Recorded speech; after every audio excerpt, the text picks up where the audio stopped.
Act 1, Scene 2. But Montague is bound as well as I in penalty alike, and 'tis not hard, I think, for men so old as we to keep the peace. Of honourable reckoning are you both, and pity 'tis you lived at odds so long. But now, my lord, what say you to my suit? But saying o'er what I have said before, my child is yet a stranger in the world. She hath not seen the change of 14 years. Let 2 more summers wither in their pride, ere we may think her ripe to be a bride. You should have told me that Paris is wanting to marry Capulet's daughter Juliet. He's asking for her hand in marriage. Younger than she are happy mothers made, and too soon married are those so early made. The earth has swallowed all my hopes but she is the hopeful lady of my earth. But woo her, gentle Paris, get her heart. My will to her consent is but a part, and she agree within her scope of choice. Lies my consent and fair according voice.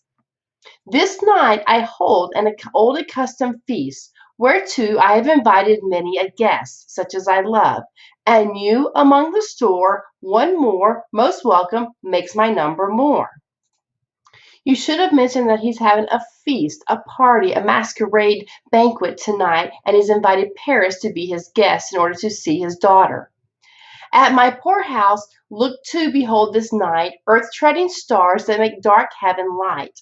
Such comfort as do lusty young men feel when well-apparelled April on the hill of limping winter treads. Even such delight among fresh female buds shall you this night inherit in my house.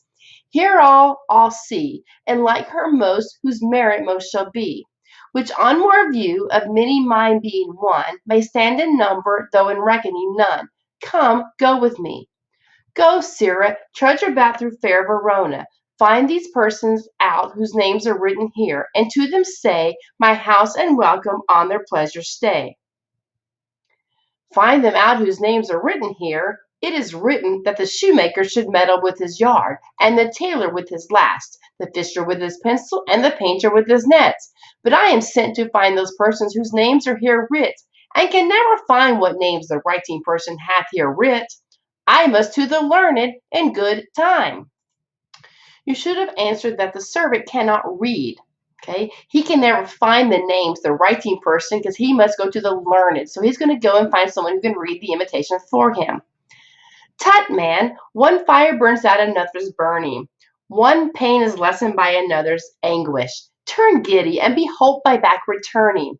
One desperate grief cures with another's languish. Take thou some new infection to thy eye, and the rank poison of the old will die. You should have said that Benvolio is trying to tell him to get rid of the person you're thinking about and go look at somebody else, and maybe that will change your mind about who you love. Your plantain leaf is excellent for that. For what, I pray thee? For your broken shin?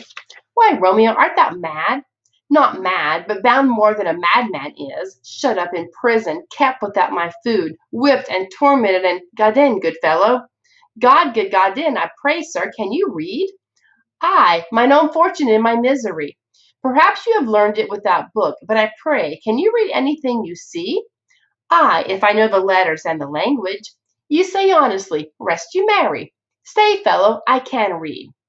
Signor Martino and his wife and daughters, County Alsami and his beauteous sisters, the lady widow of Vetravio, Signor Placentio and his lovely nieces, Mercutio and his brother Valentine, mine uncle Capulet, his wife and daughters, my fair niece Rosaline, Livia, Signor Valentillo and his cousin Tybalt, Lucio, and the lively Helena. A fair assembly. Whither should they come? Up? Whither? To supper, to our house. Whose house? My master's. Indeed, I should have asked you that before. Now I'll tell you without asking. My master is the great rich Capulet.